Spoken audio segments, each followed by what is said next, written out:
Plan Jalisco 2013-2033. Un plan de todos para un futuro compartido. Muy buenos días a todos. Muchas gracias, magistrado, por acompañarnos. Mayor, como siempre, un placer.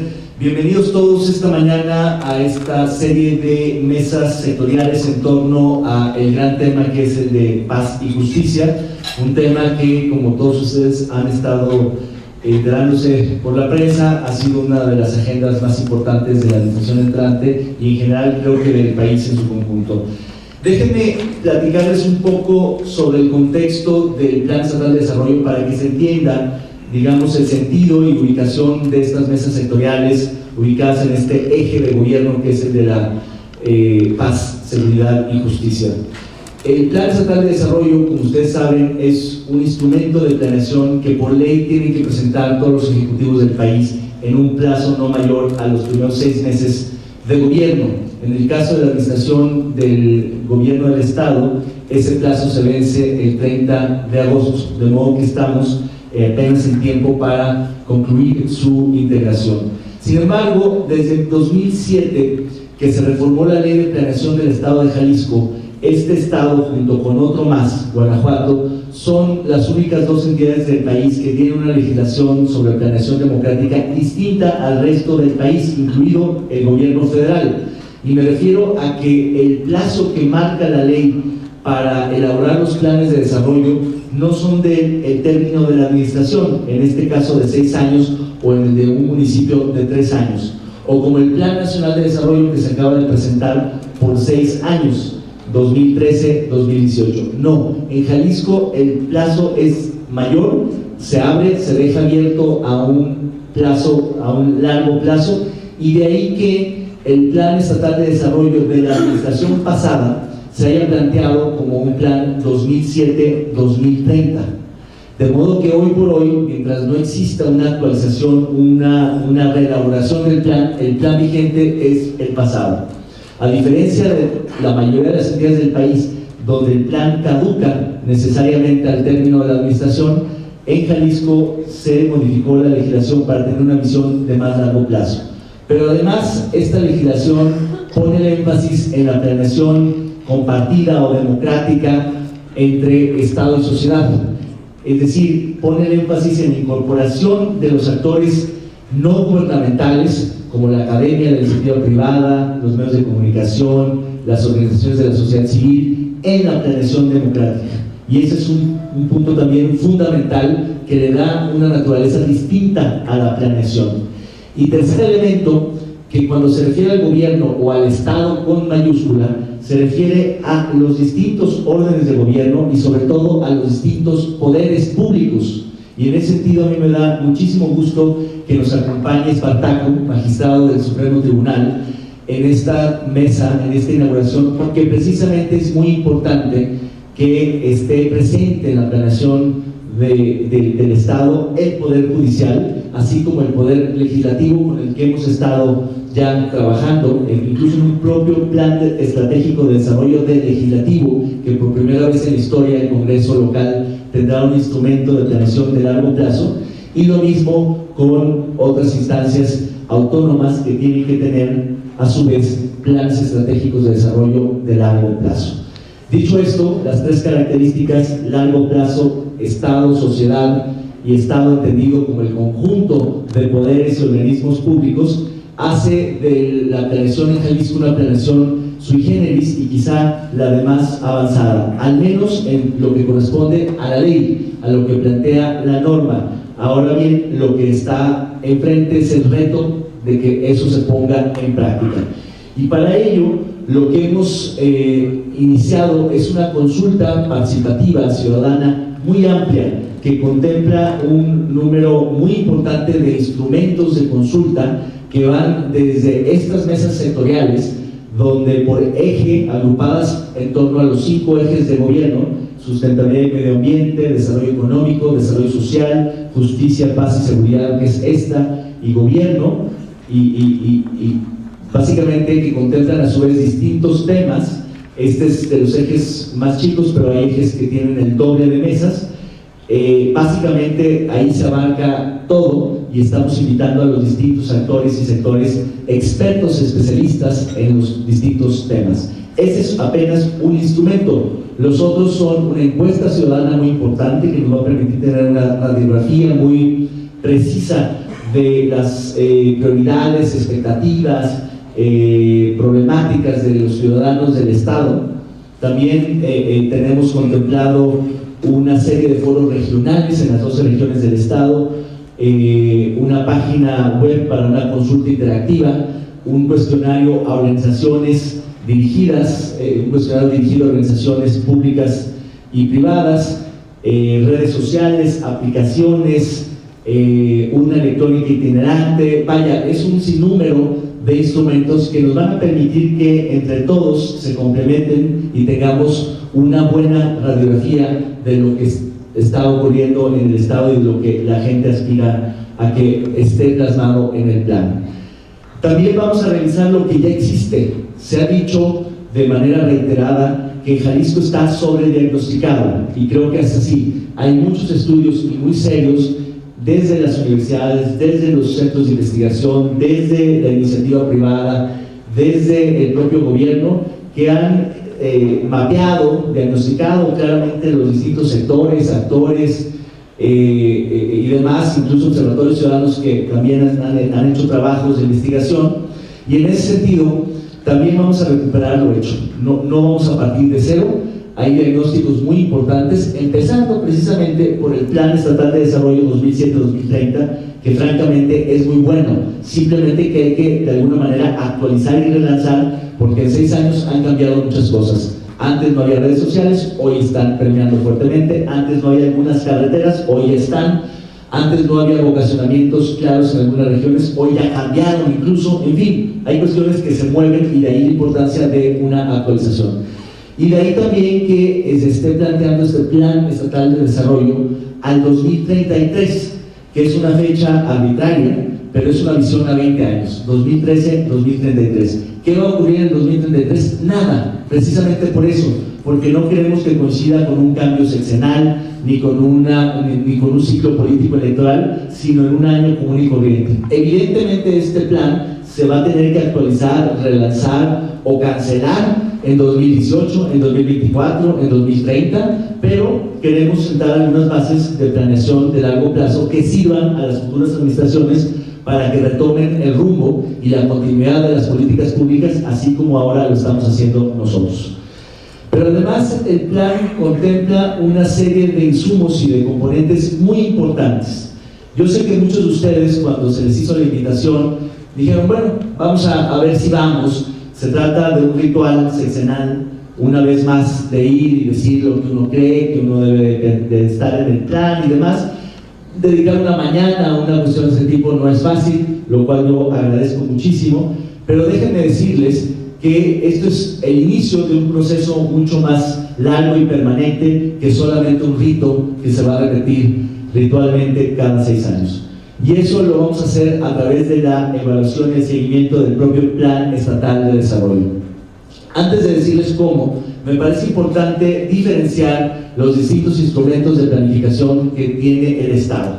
El primero de ellos y más importante, por supuesto, es este Plan Estatal de Desarrollo, que como ya lo dije, es de largo plazo, es entre el Estado y la sociedad, y es sobre el desarrollo del Estado en su conjunto. Y eso supone que no es únicamente para el Poder Ejecutivo, o para el Poder Judicial, o para el Poder Legislativo, o para los ayuntamientos del Estado, es también de la sociedad. Aquí vamos a plantear temas donde hay una corresponsabilidad y una complementariedad entre el Estado y la sociedad respecto de las metas del desarrollo. Derivado de este Plan Estatal de Desarrollo, el Ejecutivo tiene que desarrollar un Plan General de Gobierno, que ese sí es solamente para el Ejecutivo y para los 6 años, es decir, lo que le corresponde hacer al gobierno del gobernador Aristóteles Sandoval. Lo mismo tendría que ser el Poder Judicial para el trienio de esta legislatura, así como lo han hecho los ayuntamientos con sus planes municipales de desarrollo para 3 años para esta administración de los ayuntamientos. Y después vienen los planes sectoriales, especiales e institucionales. Los sectoriales son, por ejemplo, los planes del sector del agua, que compete y que implica a distintas instituciones y organismos, como puede ser el CEA, el CEAPA y otros más. Y después vienen los planes institucionales, que son los que generan las propias dependencias o instituciones para sí mismas, es decir, el plan institucional de la Secretaría de Salud, que es lo que va a hacer la Secretaría durante este sexenio. En ese sentido tenemos Plan Estatal de Desarrollo, Plan General de Gobierno, planes sectoriales y especiales, planes institucionales y programas operativos anuales, los famosos POAS. Esa es la lógica y la jerarquización de los instrumentos de planificación con que cuenta el Estado mexicano, porque más o menos se repite el mismo esquema a nivel federal. Les decía que este no iba a ser un ritual común y corriente, que después se iban a llevar su acreditación, su reconocimiento de haber participado y demás, sino que vamos a darle seguimiento, porque es fundamental que este seguimiento se dé a partir de la incorporación de objetivos, metas e indicadores muy precisos. Parte de los trabajos que se han realizado en distintos lugares, universidades sobre todo, para poder evaluar si estamos logrando esas metas del desarrollo. Y esa evaluación tiene que ser respecto de lo que hace el gobierno, pero también de lo que hace la sociedad civil, la academia y los distintos sectores que también tienen que ver con esas metas y objetivos de desarrollo. De modo que vamos a constituir dos instancias que van a permitir el seguimiento de este Plan Estatal de Desarrollo. Una primera es el Comité Técnico Independiente de Evaluación de Políticas Públicas, que ya se creó, que está conformado por expertos en evaluación de políticas de universidades locales, junto con algunos funcionarios del Servicio de la Evaluación de Desempeño de Hacienda, de la Evaluación de la Gestión de la Secretaría de la Función Pública y de la Evaluación de los Objetivos del Milenio de Presidencia de la República. Esa es una primera instancia técnica muy especializada que nos va a permitir darle seguimiento a estos indicadores y metas.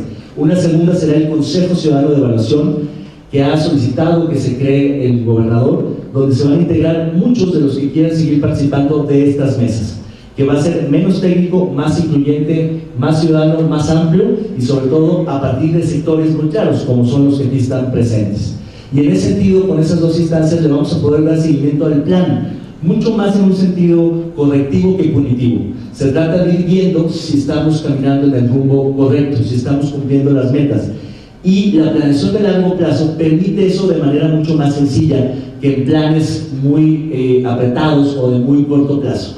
Pongo un ejemplo: si el tema del gasto en burocracia es muy oneroso para el Estado, hay que pensar cómo en el largo plazo podemos adelgazar las estructuras administrativas paulatinamente.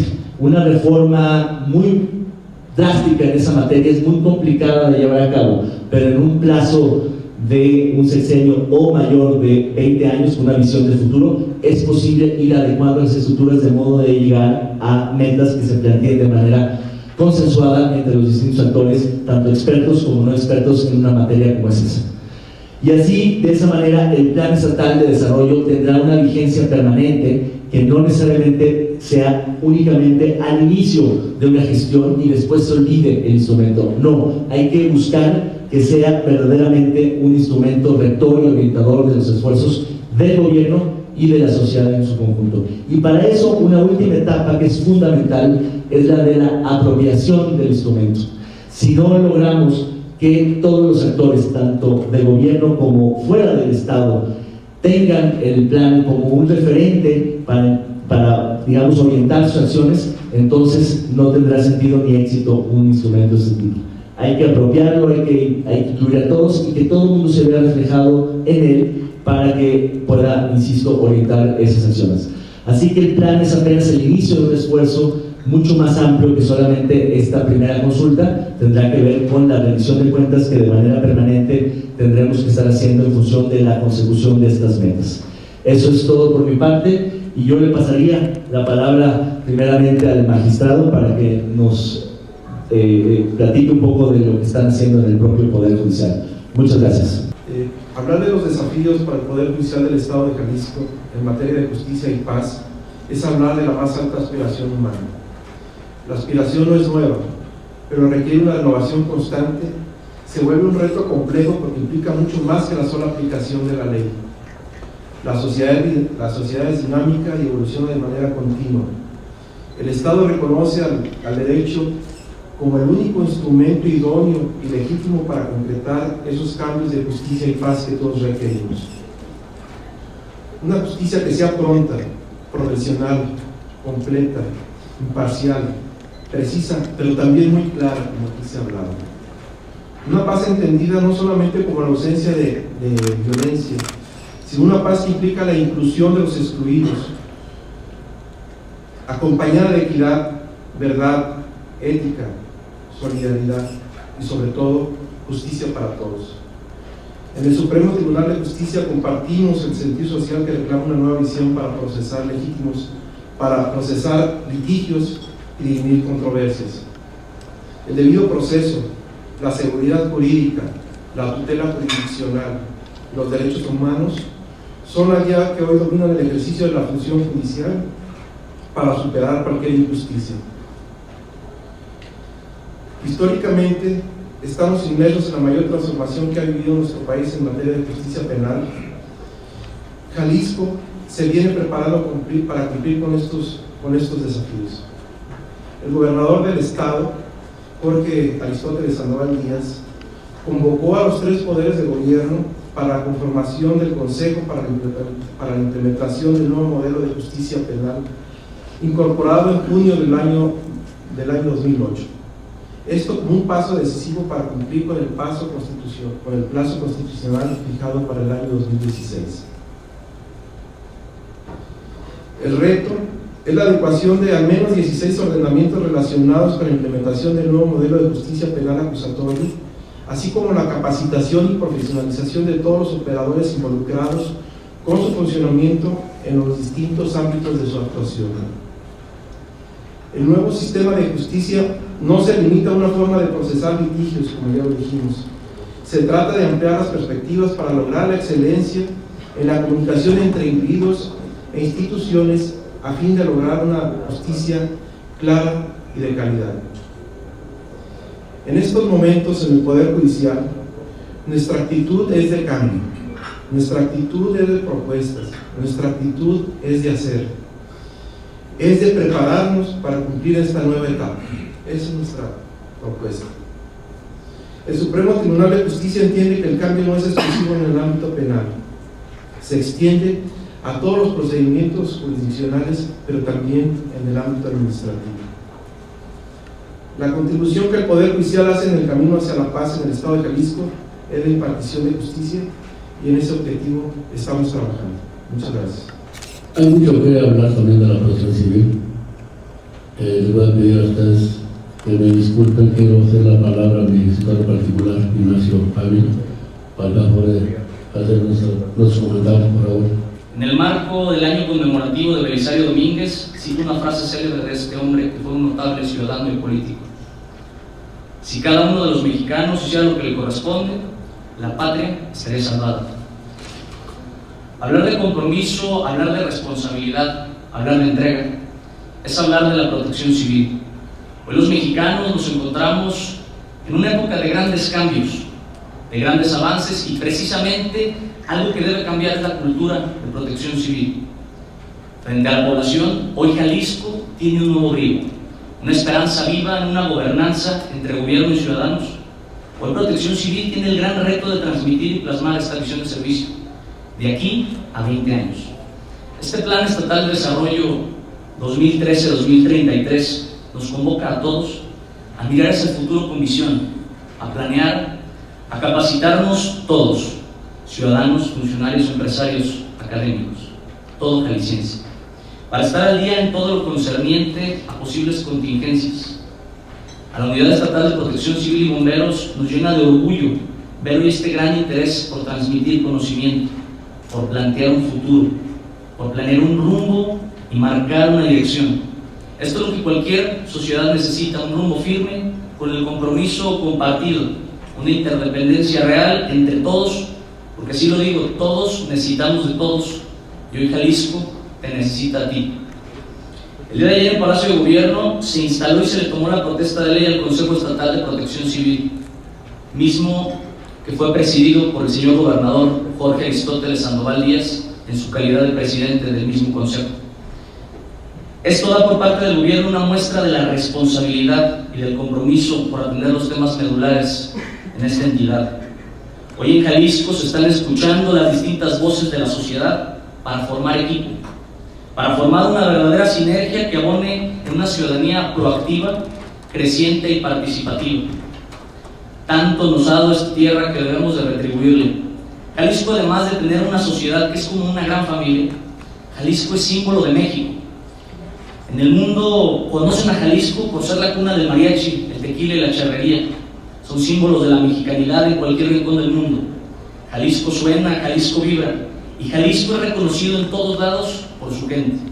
Hoy plasmemos a este Jalisco con esta calidad y calidez que nos distingue, con este profesionalismo en la letra.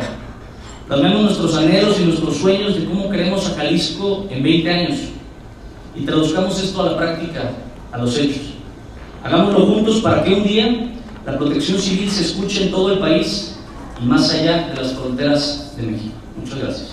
Los medios alternos de solución de conflictos, donde llegamos a una serie de conclusiones que se requiere capacitación en todos los niveles escolares, desde primaria, secundaria y niveles profesionales. Primero, para que sea una materia obligatoria, no solamente en las facultades de Derecho, sino en todas las especialidades. El concepto de los medios alternos, como lo dice nuestra ley del Estado de Jalisco en el artículo 15, dice: todas las cámaras empresariales y los colegios de profesionistas podrán prestar el servicio de medios alternos en el campo de su especialidad. El objetivo es que te resuelva tu conflicto quien sabe del conflicto. ¿Y qué decir de los otros niveles básicos para que nos ayude a combatir la violencia escolar, fomentando la cultura de la negociación y el diálogo en los niveles escolares? Por lo tanto, también se requiere el fortalecimiento del Instituto de Justicia Alternativa del Estado en cuanto a su estructura. Les doy nada más algunos números de 2012 a partir de prácticamente de cuando se empieza a trabajar fuerte. En el primer semestre de 2012 llevábamos 400 expedientes, cerramos con 1317. Ahorita, cuando estamos ya por terminar el segundo semestre de 2013, ya estamos sobrepasando los 1800 casos. Quiere decir que vamos a salir muy arriba en este primer semestre, y el segundo se viene igual, se va a triplicar fácil esta cantidad. Vamos a terminar por ahí en el expediente, muy arriba del expediente 6,000. Esto les da una idea de la manera exponencial en que está creciendo la justicia alternativa en Jalisco. Promover la mediación comunitaria con la asesoría de centros públicos y privados. Esto es muy importante para que llegue a todos los estratos de la sociedad. El reglamento habla de que los centros de mediación comunitaria deberán funcionar mediante la asesoría de un centro público o privado. Y finalmente, en la materia, promover la mediación escolar como solución de conflictos a través del diálogo y la negociación que ya les mencioné. En cuanto a la Procuración de Justicia, se mencionaron algunos aspectos en la mesa de lograr la independencia del Ministerio Público, del Poder Ejecutivo y Judicial. Es un tema que, bueno, siempre va a ser coincidente, sin duda. Convocar a concursos públicos, nombramiento a cargo de 3 actores diferentes por parte de los agentes del Ministerio Público en Procuración de Justicia, y en el cargo pues de los fiscales, ahora fiscal general y los otros fiscales, una duración en el cargo de 4 años, sujeto a ratificación, de preferencia que no coincida con los cambios de gobierno, y establecer un sistema inclusive, así como se habla de nombramiento, de destitución al cargo, pues por ahí es conflictivo, ¿no? De repente por algunos otros 2 poderes o por el mismo poder que lo nombra. Y así también lograr la profesionalización de carrera ministerial, como está también en carrera judicial. Ahí estuvimos estableciendo cómo debe haber convocatorias a concurso público y esto que esté sujeto a una evaluación y capacitación continua.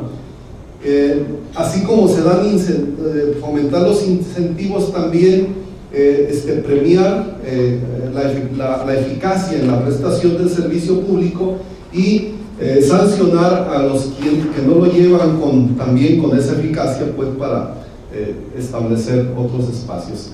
En el ramo de la Administración de Justicia y Reforma Judicial se habló en la mesa de una implementación del sistema penal acusatorio. Digo, lo fundamental, ¿no? Vamos muy atrasados en Jalisco y eso es lo que urge, implementarlo ya, porque estamos ya contra el destino ahora sí. Un modelo de control constitucional para Jalisco en todos los niveles, un modelo adecuado que esté vigilando ese aspecto. El desempeño y calidad institucional de las instituciones de justicia, mejorando sus procesos y a una selección permanente en la carrera judicial adecuada, que se haga efectiva. Se discutió mucho en la mesa también, ¿no? Lamentablemente parece ser que no es muy efectiva esa carrera judicial. Establecer los mecanismos para hacer efectivos las reformas constitucionales en materia de derechos humanos y amparo. Esto es muy importante, que nos hagan hacer efectivas esas reformas más recientes, hasta un modelo de control que verdaderamente se estén aplicando. Estábamos llegando a la conclusión, no podemos decir que es obligatorio lo que a todos los jueces les obliga a aplicar el sistema de convencionalidad, pero sí de un sistema de vigilancia constante, capacitación y profesionalización de los servidores públicos como jueces, ministerios públicos, prestadores de los servicios de métodos alternos, ahora ya los agregamos, la sensibilización en el respeto, promoción, garantía y protección de los derechos humanos mediante el control de convencionalidad que ya les mencioné. Ese fue un tema muy recurrente en nuestra mesa, en los participantes. La creación de centros integrales de justicia regional, no confundirlos con los que ya tenemos de Senjure, sino un verdaderos centros integrales de justicia donde la gente pueda recurrir y no se vaya rebotada a otra institución, sino que desde desarrollar un medio alterno, no se llega a un acuerdo, ahí mismo tienes para presentar una denuncia penal o para recurrir con alguno de tantos bufetes jurídicos de servicio social que te ayuden, de tanto instituciones públicas como privadas, o bien un juzgado para llevar a cabo ya un procedimiento formal.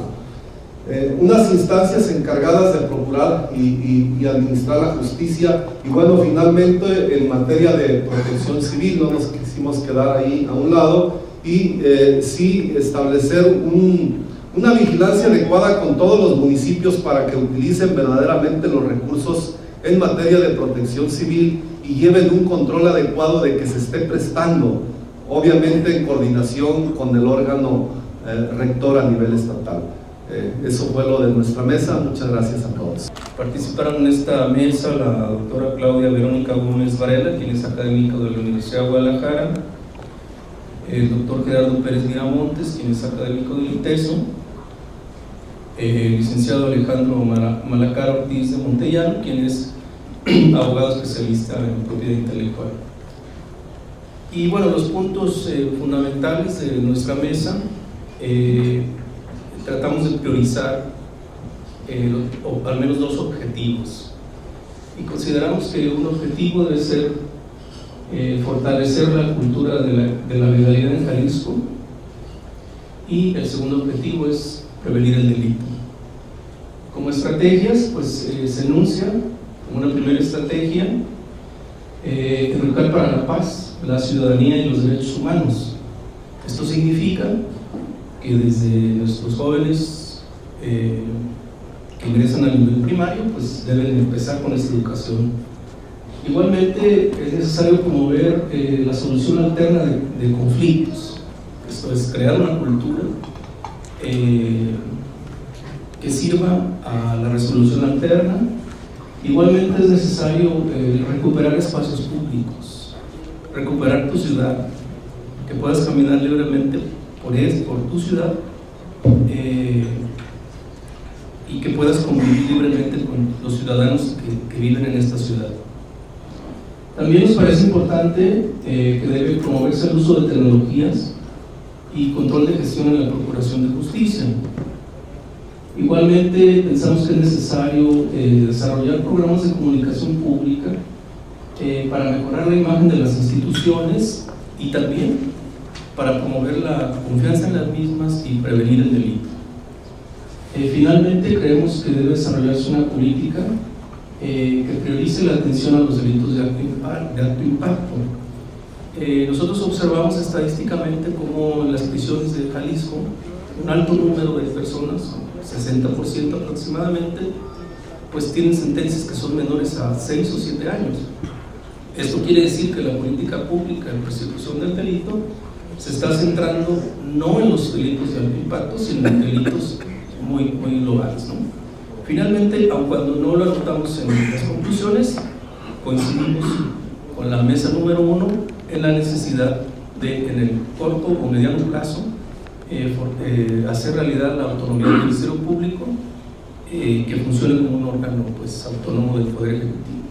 Eso sería todo. Las propuestas a las que llegamos nosotros las dividimos en diferentes líneas de acción, que son principios éticos, prevención, participación ciudadana, menores, adicciones, y aquí profesionalización, corrupción e impunidad, atención a víctimas, educación y medios alternativos de solución de conflictos. Pues son bastantes, pero son los menos, intentamos reducirlos, llegando a la conclusión que la seguridad pública es un tema de muchas disciplinas, interdisciplinario, y tiene muchos ejes y hay que atenderlos. Entonces, bueno, estos en principios éticos consideramos que hay que difundir valores ciudadanos desde la educación básica, también dentro de estos la solidaridad, tolerancia y civilidad, y la confianza y credibilidad entre los mismos ciudadanos, para que haya pues que ya no se pierda la confianza en la ciudad y esa confianza de salir, entre otros. En participación ciudadana tenemos que debe haber una coparticipación en lo que viene siendo la seguridad con la sociedad, es decir, cooperación sociedad con el gobierno para atacar el problema, fomentar una cultura a la denuncia, pero de una manera responsable, es decir, vemos que está sucediendo esto, hay que denunciar, sufrí este delito, hay que denunciar, no para se peleó la vecina y se estacionó este coche y le hablo a la autoridad, sino una forma responsable de la denuncia. También lo que ya existe, pero no se debe de perder, que los mismos vecinos se organicen en asociaciones, en organizaciones, para vigilar lo que sucede en su colonia, para reportar a la autoridad qué es lo que hace falta, dónde hay que actuar. En lo que viene siendo la prevención tiene dos ejes, que es la social y situacional. La situacional es decir, los crímenes que ocurren en ciertas oportunidades, hay que actuar en cómo prevenirlos, y la social es la prevención desde el enfoque integral de la prevención. También esta que no debe quedar fuera es el rescate del espacio público y una cartografía criminal y un sistema de información de seguridad compartido, donde suceden los delitos, donde hay que actuar, donde son los focos rojos de atención por colonias, por regiones, por zonas, etc. Llegamos a la conclusión que también un punto desatendido son los menores infractores, es decir, pues niños que no tienen atención ni parte de los padres ni de las escuelas, que quedan solos y son un blanco para la delincuencia. Entonces se tiene que retomar el programa DARE, que ya existe en México, que es el Drugs Abuse Resistant Education, conocido como educación preventiva contra el abuso de drogas, que se institucionalice para que todas las escuelas de Jalisco lo tengan y se prevenga que los niños y adolescentes caigan en adicciones. También se propone que haya visitas guiadas a tutelares y a centros penitenciarios Esto con el fin de mostrarle a los niños jóvenes qué es lo que puede suceder en caso de que decidan tomar el camino del delito. Si tú como niño te hablan y te invitan a participar, a robar, a secuestrar, estas consecuencias puedes sufrir si te atrapa la autoridad. Y también la prevención e intervención con menores vulnerables, es decir, si en las secundarias, primarias se debe de detectar cuáles son los alumnos que susceptibles a entrar en la delincuencia, en las drogas, entonces hay que actuar focalizadamente con ellos. Y también, por último, adicciones, prevención, rehabilitación y reinserción laboral y social a aquellas personas que ya salen rehabilitadas, cómo las volvemos parte para que las contraten, para que se sientan parte de la sociedad.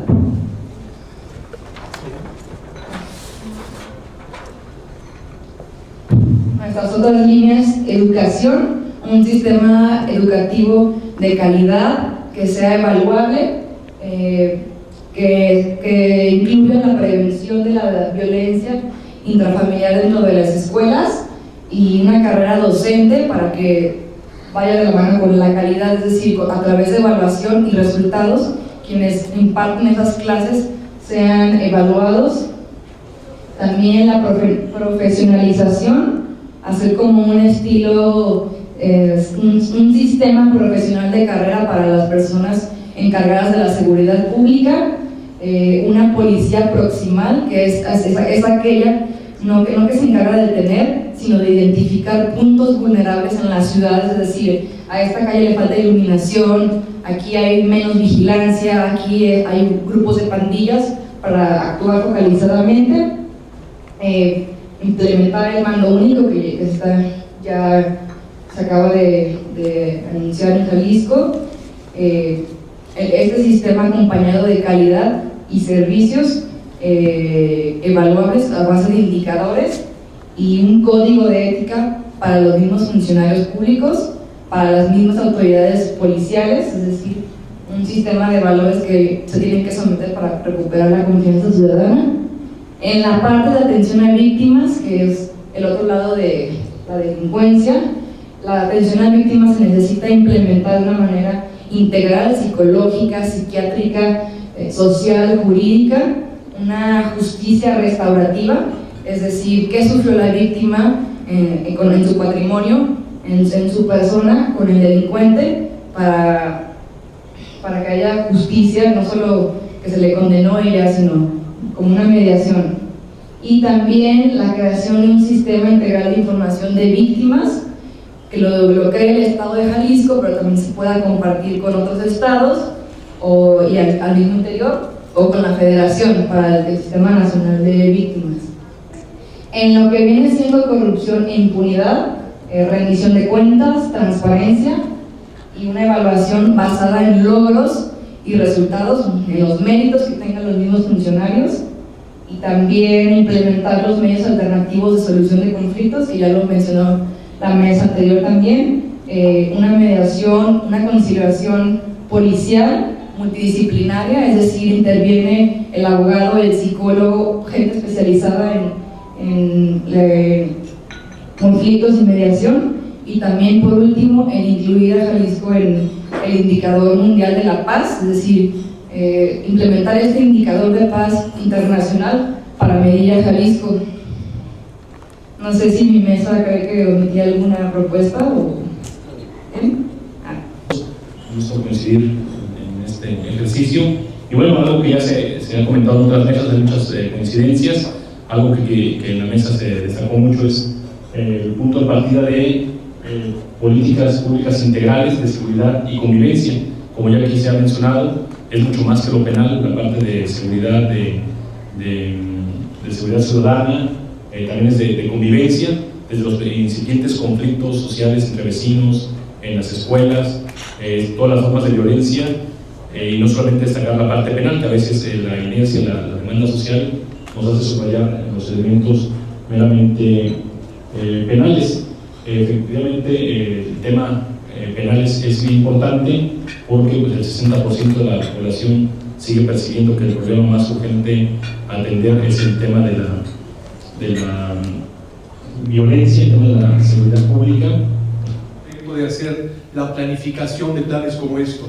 Entonces, lo primero que se nos vino a la mente precisamente a propuesta en específico tanto del maestro Peralta, la maestra Morfini, Pati López, es de hacer un diagnóstico para de ahí partir. Es decir, el gran problema en materia de derechos humanos que tenemos es que no sabemos el estado que se guarda, y eso nos obliga a dar tumbos, de no tener precisamente hacia dónde podríamos encaminar un rumbo planeado. Entonces es importante tener el indicador para de ahí partir. Entonces esto nos lleva precisamente a hacer este plan y para realizar este tipo de camino a seguir, pero en esto fue muy enfático los integrantes de la mesa de plantear la creación de un observatorio tanto para generación de indicadores como para hacer el plan, pero también para seguimiento del plan, es decir, la evaluación constante. Y este sería integrado por elementos indudablemente del poder político, es decir, del Estado, pero también abierto a la integración a este observatorio de universidades, organizaciones de la sociedad civil o organismos autónomos como la Comisión o otras instancias que de alguna manera estén relacionados con el mismo. Es decir, abrirse precisamente a la planeación democrática, precisamente para que esos generación de indicadores nos lleven precisamente a una planeación con indicadores reales de una situación actual. ¿Cómo es posible que lo comentamos en la mesa, que organismos como del sistema supranacional, como la ONU a través del Consejo de Derechos Humanos o del plan o el Acuerdo para el Desarrollo del Milenio tengan indicadores y nosotros a veces no?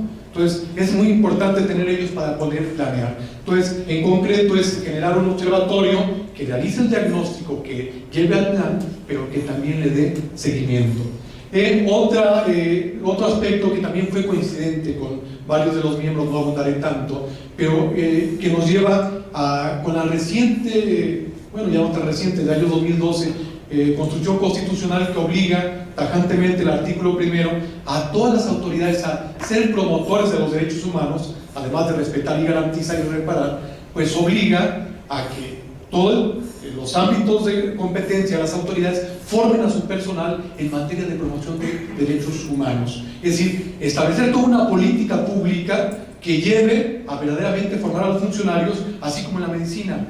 Hay que prevenir, no hay que esperar a que lleguen las futuras violaciones a las comisiones o ya también los jueces que ahora ya conocen en materia de derechos humanos, hay que esperar la sanción. Entonces, es sensibilizar y concientizar, y que hacía el énfasis en la mesa, concientizar no únicamente un indicador de llevar recursos por llevar, sino concientizar en materia de ética pública, en la función pública, en la solidaridad, en la verdadera formación humana de los derechos humanos.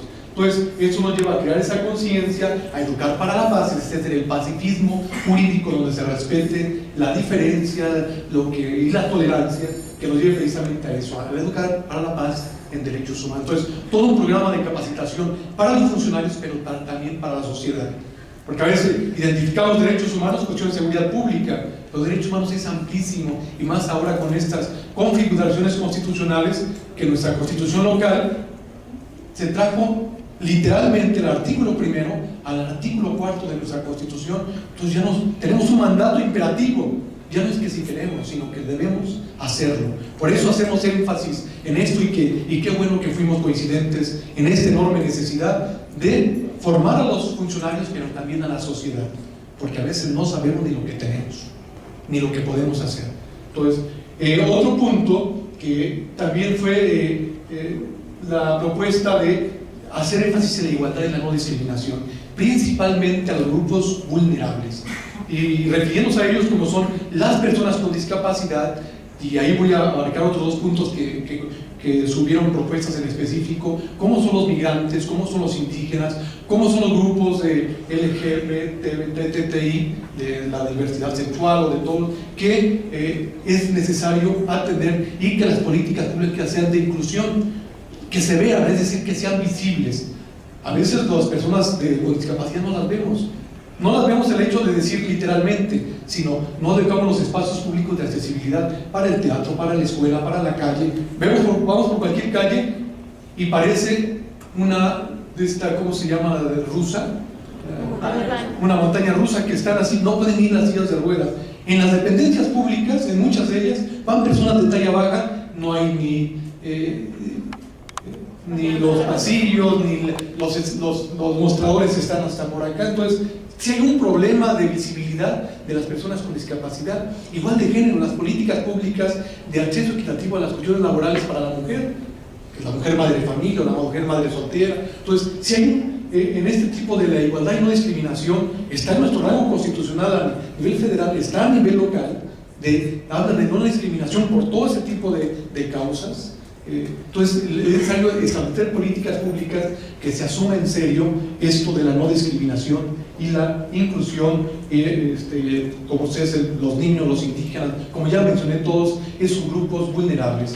No se diga los migrantes que no existían para nosotros, que tal vez así que, por ejemplo, la ley de asistencia social no existen para ayudarles. O sea, políticas públicas para ayudar al migrante, porque nuestra Constitución que dice toda persona, ya es un término incluyente, no eso de la ciudadanía o mexicano, sino habla de toda persona, y toda es toda.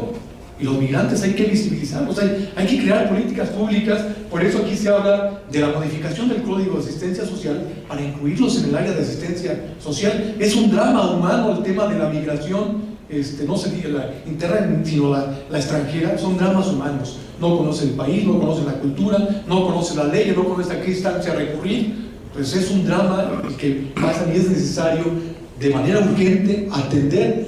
Entonces es una propuesta de hacer una ley de discriminación, pero en verdad para evitar este tipo de conductas discriminatorias hasta que se sancione aquel que no lo cumpla. Y también una propuesta, hacer un símil de la CONAPRED, es decir, en el estado de Jalisco, para ese tipo de actuaciones discriminatorias y denigrantes, es decir, hacer una instancia, así como está la federal, llámesele como se le llame, pero que atienda eso que en su tiempo Gilberto Rincón Gallardo, pero creo que lo mencionaron aquí, asumió esa bandera precisamente. Y yo creo que la dignidad no es de unos, es de todos. De igual manera, se habló, bueno, ya mencioné sobre las personas con discapacidad, pero me regreso a esto que también había faltado, sobre el derecho a la ciudad. O sea, como un concepto nuevo, el derecho a la ciudad, o el derecho a la ciudad, es término teórico que es importante retomarlo. Es decir, el proteger la ciudad es protegernos a nosotros. ¿Qué significa esto del derecho a la ciudad? El hecho de tener el derecho a la vivienda, al sano esparcimiento, al medio ambiente sano para la ciudad, a la movilidad, a la accesibilidad. Es decir, tenemos que hacer una ciudad accesible, sana, equilibrada en cuestión de medio ambiente, de justicia, de recreación, como para un sector sí hay desarrollo y para otro no. La igualdad, sobre todo en el trato a los ciudadanos. Entonces, hablar de este término del derecho de la ciudad para efecto de visibilizar esos derechos que la ciudad tiene, la seguridad y el vivir en paz. Entonces, por eso utilizamos ya este término para englobar todo eso que como ciudadanos, como personas más bien, término correcto, como personas de un ente urbano tenemos. Esto del desarrollo urbano tiene una repercusión increíble en materia de derechos humanos. Entonces, y ya para concluir,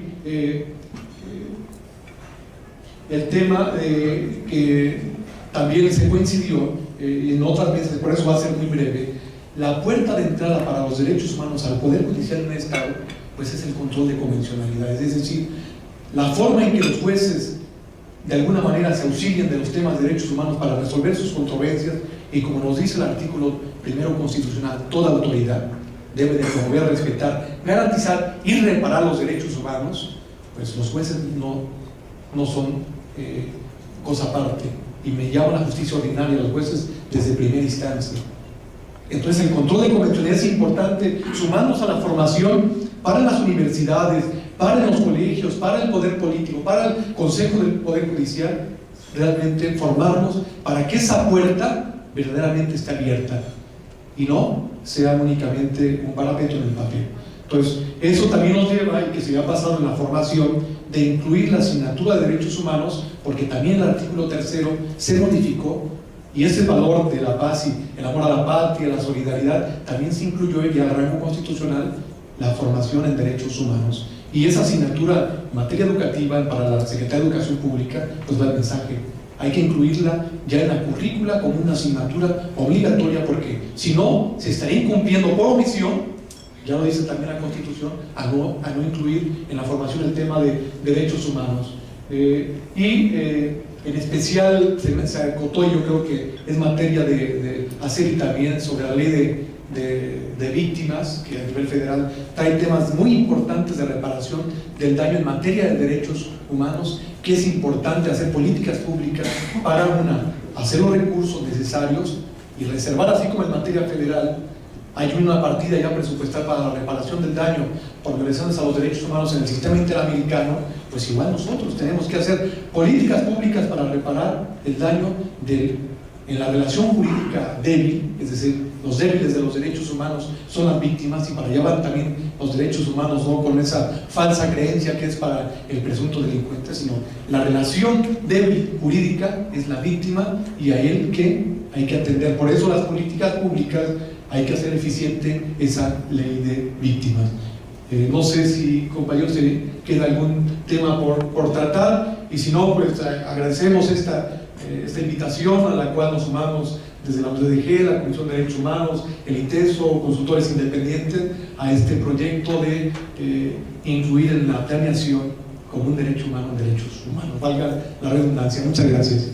Quien él es el responsable de la Unidad Regional de Ciudad Guzmán. Nosotros desarrollamos este trabajo desde el punto de vista de protección civil, y ahorita que hablaban todos en sus mesas, y si no entendí mal, dentro de un par de meses, cuando mucho, el gobernador deberá emitir el plan de desarrollo urbano para el periodo que entra, o que entró pues a partir de hace 5 o 6 meses. Y vaya que no es un trabajo fácil. Es más, yo advierto que el plan no cuenta con los ejes por todas las cuestiones que ustedes han manifestado. Y en materia de protección civil, lastimosamente no es la excepción. Nosotros estamos partiendo de un principio filosófico. Es un principio filosófico en donde nos fuimos al momento en que el individuo nace. Un individuo que nace tiene derechos, es más, tendría derechos desde antes de nacer. Pero al nacer, uno de los derechos que tutela el Estado es el respirar una atmósfera limpia. Quizás en una prioridad, el segundo derecho tutelado sería la seguridad y la protección. Si no garantizamos primero eso, quizás no pudiéramos hablar de algún derecho humano, o quizás sí. Pero aquí lo importante es entender que se requiere, que es urgente tutelar la seguridad y la protección de los ciudadanos en Jalisco. En materia de protección civil, déjenme decirles que esta seguridad y protección se encuentra limitada, y no por falta de voluntad. Quizás es parte de los trabajos que hay que hacer. Y ahora este gobierno pues tiene un reto, igual que los otros gobiernos, el de proveernos de esta seguridad y de esta protección. Y así muy fácil para poder aterrizar lo que estoy diciendo. Un ciudadano en Jalisco es amenazado por 5 tipos de fenómenos que les llamamos en la materia de protección civil fenómenos perturbadores. Así rápidamente se los enumero. Los fenómenos geológicos son los que tienen que ver, su origen se encuentra en la superficie terrestre con la actividad geológica.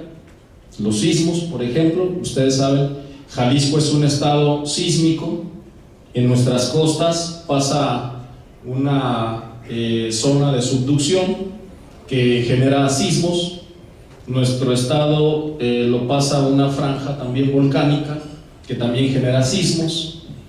Hay un desorden urbano que tendría que ver con los fenómenos químicos. ¿Por qué? Porque es fácil encontrar industrias y a unos cuantos metros de la industria hay casas, o hay escuelas, o hay plazas. plazas comerciales, que es una afluencia masiva de personas. Y así podríamos mencionar los hidrometeorológicos, que es otro tipo de fenómenos, los socioorganizativos, que tienen que ver con la actividad antropogénica, que tiene que ver los individuos que se organizan o que no se organizan y que finalmente hacen vulnerable al individuo. Protección Civil, pues, es el encargado de proteger a ¿de quién? De estos fenómenos perturbadores. Pero fíjense, el problema en esencia es que Protección Civil ni siquiera es una secretaría, no tiene la investidura jurídica para ir a las faldas de un volcán y decirle a la población: oiga, ¿qué no está viendo que el volcán está en erupción? Sálgase, no, sáqueme si puede, yo tengo derechos humanos y tóqueme para que vean. No tiene Protección Civil la investidura legal que se requiere para implementar las medidas que por fin nos den seguridad.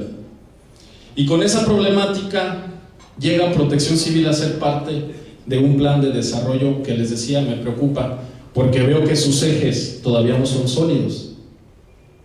Y es un plan que ya empieza. Hemos visto debilidades en otro tipo de cuestiones, en la seguridad, en la paz. Y en Protección Civil les decía, este es el reto. Si Protección Civil no es una secretaría, no tiene ni tendrá la fuerza jurídica que se necesita. Esa es la primera problemática y sería nuestra primera aportación: pedir a los responsables de administrar el Estado que de una vez Protección Civil se decrete como una secretaría y no como una dirección peluchenta, que es un anexo en muchos municipios de la seguridad pública, en donde quien dirige Protección Civil ni siquiera cuenta con el perfil técnico para dirigir tal responsabilidad.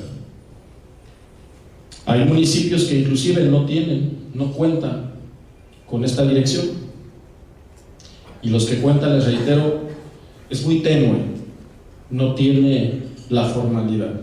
Y entonces esta problemática es la que nos lleva a que en Jalisco pues tengamos una seguridad y una protección civil limitada.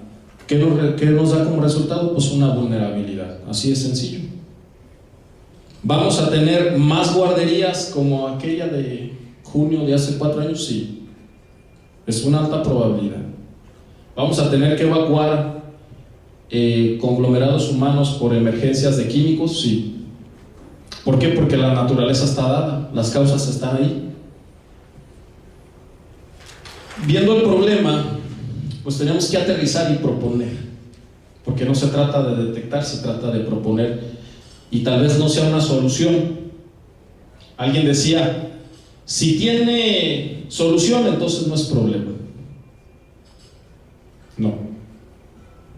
Hay problemas que, si bien es cierto, no tienen solución, estoy convencido que pueden mejorar. Y en ese sentido es que proponemos, obviamente, la primera, ya lo he dicho, convertir a Protección Civil en una secretaría, darle la investidura legal para que pueda implementar. ¿Por qué? Porque requiere las facultades de dejar de hacer o dejar de no hacer, con la finalidad de brindarnos esa protección que se requiere para que el individuo aspire al desarrollo. Esta secretaría, a su vez, deberá de coordinar una comisión del Atlas de Riesgo.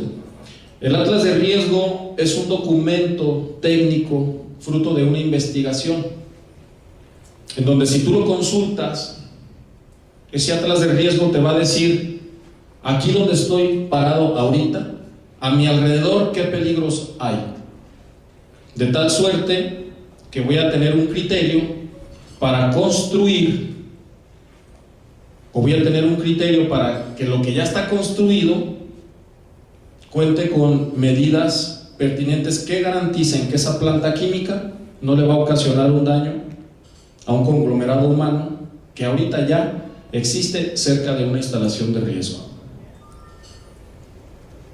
Esta comisión entonces deberá de coordinar el atlas de riesgo. ¿Cuál será su trabajo? Darle continuidad al atlas de riesgo, porque el atlas de riesgo se elaboró hace 4 o 5 años y ahí está guardado, pero las condiciones técnicas ya cambiaron, entonces hay que actualizarlo y ya hay que garantizar el acceso ¿de quién? Pues de las personas que tienen que ver con la administración de riesgos. Entonces es un trabajo que le tocaría a esta secretaría. Si Protección Civil por fin no se logra convertir en una secretaría, bueno, entonces que se nombre una comisión para que vigile esto. Otras de las cuestiones con las que coincidimos con los demás compañeros, pues es que Protección Civil se tiene que ir a las aulas. Estamos convencidos de que concientizar para que estos niños que mañana van a ser los ciudadanos, pues ya traigan el chip y ya sepas que si vas a invertir en una planta química, si vas a invertir en un edificio o con riesgo porque es muy alto, pues ya puedas tomar esas decisiones y ya no tengas que pelearte con la autoridad metiendo amparos. Ya traes el chip, ya construyes pensando en la protección. ¿Y esto a qué nos va a ayudar? Pues a la prevención. Hoy se gastan miles y miles y miles de pesos en las pérdidas. Nosotros manejamos una fórmula en la prevención de riesgos y es muy sencilla, miren. Por cada peso que se invierte en la prevención, ese peso le va a impactar en 69 pesos de ahorro en pérdida directa. A ver si me explico. Usted se compra un extintor que cuesta 300 pesos para su automóvil. Usted dice, ya me gasté 300 pesos. Bueno, esos 300 pesos le van a servir para proteger aproximadamente 21,000 pesos de pérdida directa. Entonces, invertir en prevención nos es más barato en cualquier materia, en materia de derechos humanos, en materia de prevención del delito, en todas las materias nos es más barato. En Protección Civil, más o menos esta sería la tendencia. Otra de las aportaciones, vemos que Guadalajara tiende ahora a crecer de manera vertical. ¿Y de qué se trata? ¿De qué se trata? De que ahora estos edificios cuenten con un dictamen de sismo resistencia para garantizar que si yo estoy en X lugar, se me garantice que el lugar, si llega a temblar, no se va a caer.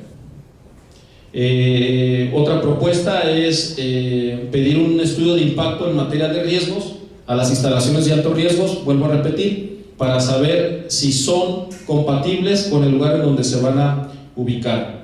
Darle la investidura legal a Protección Civil para que pueda hacer el desalojo de los habitantes en un peligro inminente. Otra propuesta es hacer un programa de vigilancia para las empresas de alto riesgo. Me voy a decir rápido porque ya se nos va el tiempo. Y otro de ellos sería aperturar la comisión de seguimiento de las unidades internas de Protección Civil. Cada punto lo digo así muy rápido, pero tiene sus bemoles. La otra sería la comisión de capacitación permanente en materia de protección civil para preparar a la población en caso de desastres. Actualizar la ley de protección civil, porque ya es una ley obsoleta, y lo más triste es que la ley no tiene reglamento. Todas las leyes tienen reglamento, bueno, la de protección civil del Estado no tiene reglamento. Entonces ahí hay que hacer mucho trabajo con quien lo tenga que hacer allá a nivel de cabildo y todo esto. Bien, pues les agradezco, sé que vamos correteados en tiempo. Muchísimas gracias por su atención. Buenas tardes a todos. Antes que nada, también reitero el agradecimiento por su participación en este taller, sus conocimientos, su experiencia como expertos en las distintas materias que se trataron el día de hoy. Para nosotros es fundamental en la integración del Plan Estatal de Desarrollo. Escuché muchísimas cosas muy interesantes de temas muy complicados, muy relevantes, y créanme que toda esta información va a ser considerada a conciencia. Yo espero ver todas estas propuestas reflejadas en el PED, al menos esta va a ser nuestra intención, yo creo que así va a ser. Y bueno, esta es la primera fase apenas, ¿no? Planear algo similar a lo que mencionaba el compañero en el tema de protección civil. Invertir en planeación también debería ser redituable. Hay quien dice que 1 minuto bien invertido en planeación puede ahorrarnos 10 minutos en la operación, por ponerlo en términos temporales. Entonces es fundamental esta fase, sin embargo apenas sería el comienzo. Habrá que darle seguimiento en su momento a todo esto, habrá que estar monitoreando, por supuesto, habrá que estar evaluando, habrá que estar haciendo ajustes, y esto es una tarea inacabada en cualquier país, en cualquier región, en cualquier estado. A mí me gustaría nada más resaltar la premisa quizá fundamental de este ejercicio de planeación que se está llevando a cabo, y es el concepto de la gobernanza. Para nosotros ha sido y seguirá siendo un tema primordial el buscar aportar, el buscar que se institucionalice un proceso de planeación, de monitoreo, seguimiento, evaluación, de la mano de la gobernanza. Estamos conscientes, digo, todos lo sabemos, el gobierno por supuesto que es el principal facilitador del desarrollo, pero no es el único actor. Hay una corresponsabilidad, hay una complementariedad, hay una cooperación que se puede dar con los otros actores de la gobernanza, con el sector privado, el sector académico y el resto de la sociedad civil. Y quisiéramos plasmar eso en el Plan Estatal de Desarrollo. Quisiéramos que quedara muy claro qué puede hacer y qué debe hacer, por supuesto, el gobierno estatal, que podría ser, por ejemplo, también en Jalisco, el gobierno federal, los gobiernos municipales, los otros poderes, el legislativo, el judicial, que pueden hacer los otros actores que ya acabo de mencionar, las empresas, los empresariales, las universidades, las organizaciones de la sociedad civil, los ciudadanos en general, porque el desarrollo es una tarea compartida.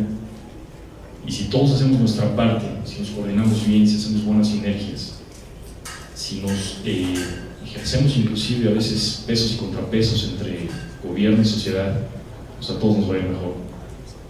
Entonces, bueno, pues nuevamente dar las gracias, agradecer al equipo muy profesional que está facilitando el taller, con Rodolfo Partida y su equipo, el apoyo de los compañeros de la Subseplan, y pues muchas gracias. Plan Estatal de Desarrollo 2013-2033. Un plan de todos para un futuro compartido. Secretaría de Planeación, Administración y Finanzas. Jalisco, Gobierno del Estado.